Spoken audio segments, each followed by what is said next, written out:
Hello everyone.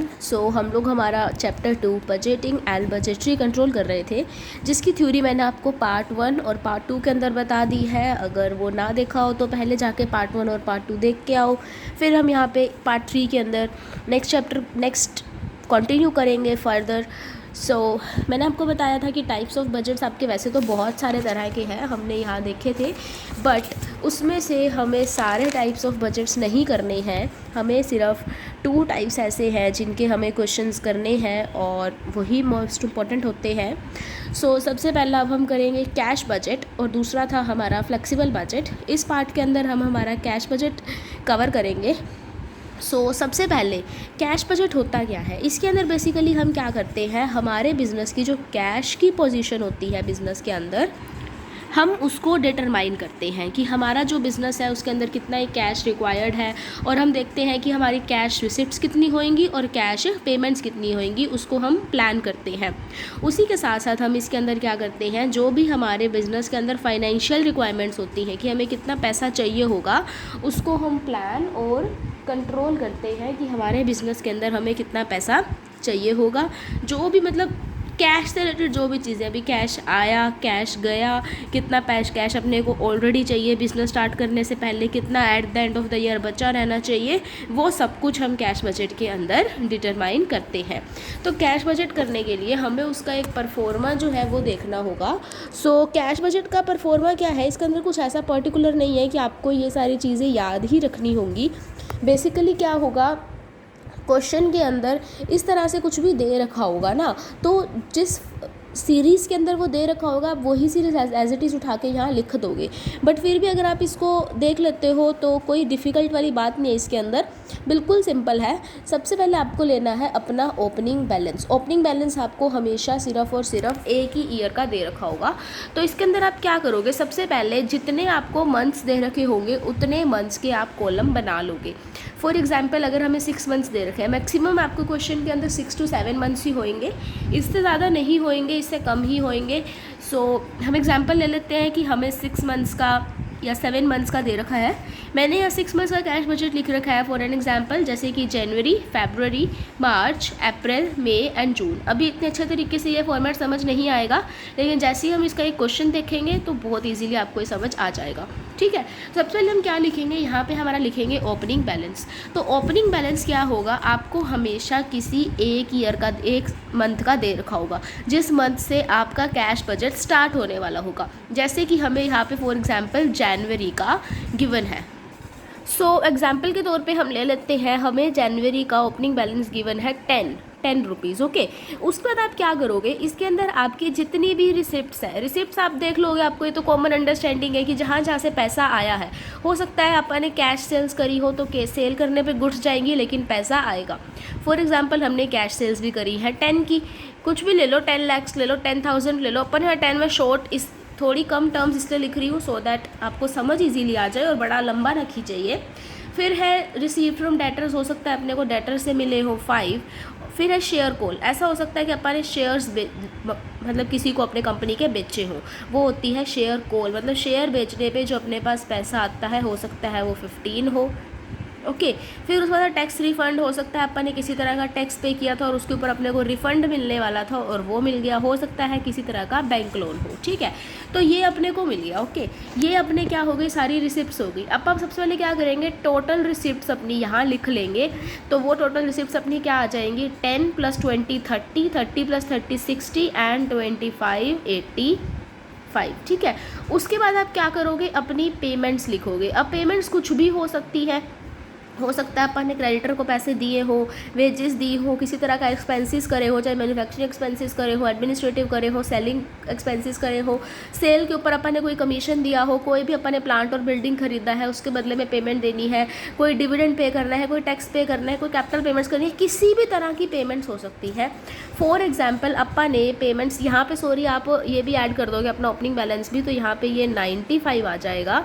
और for example अपने पास अपनी टोटल पेमेंट्स आ गई 80। ठीक है, फॉर एग्जाम्पल अपन ने इन सब का कुछ भी करा तो वो अपनी पेमेंट्स आ गई 80। तो 95 में से आप क्या कर दोगे, 80 लेस कर दोगे। आप यहाँ क्या करोगे, total receipts minus total payments. For example total receipts है 1, टोटल पेमेंट्स है 2, तो 1 माइनस 2 करके आपका क्या आ जाएगा यहाँ क्लोजिंग बैलेंस। तो 95 माइनस 80 करके क्लोजिंग बैलेंस क्या आ गया 15। अब जो ये क्लोजिंग बैलेंस है ये ओपनिंग बैलेंस किसका बन जाएगा, नेक्स्ट मंथ का, मतलब फरवरी का।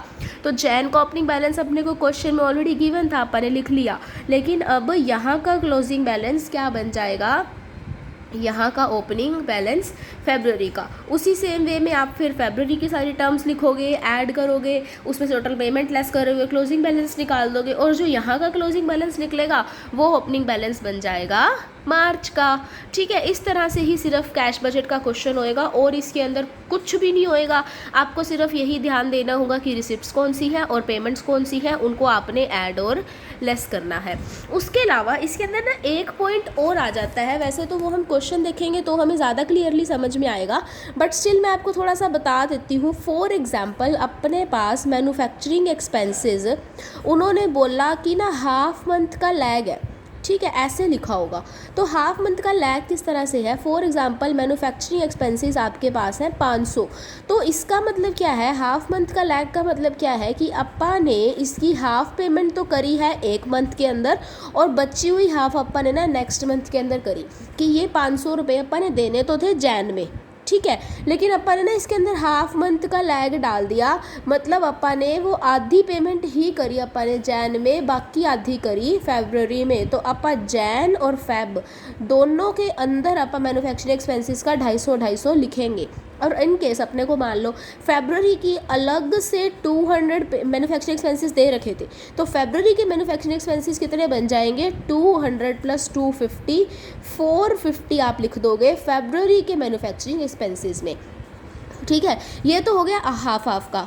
ऐसा भी हो सकता है अपने को दे दिया उन्होंने डिविडेंड का पूरा 1 मंथ का लैग, ठीक है, अगर पूरा 1 मंथ का उन्होंने बोल दिया लैग है और कितनी अमाउंट है 200, तो इसका मतलब क्या है कि वो अमाउंट अप्पा ने देनी तो थी जैन के अंदर। यहाँ पे मंथ भी बताया होगा, हो सकता है आपको, एक बारी सिंपल करते हैं, जब कुछ मंथ ना दिया हो सकता है आपको मतलब इसका मतलब क्या है, 1 मंथ के लैग का मतलब क्या है कि आपको वो अमाउंट तो देनी थी जैन के अंदर, लेकिन जैन के अंदर आप नहीं दे पाए, 1 महीने का गैप डाल के आपने वो 200 रुपये दे दिए फरवरी के अंदर। हो सकता है फरवरी में अलग डिविडेंड पे करना हो 200 का, तो टोटल फरवरी में अपन ने कितने अमाउंट पे कर दी, 400 कर दी। बस इस कैश बजट के अंदर एक ही एडजस्टमेंट है जो करनी है, एक ही चीज़ है जो क्वेश्चंस के अंदर आ सकती है एडजस्टमेंट्स के अंदर लिखी हुई।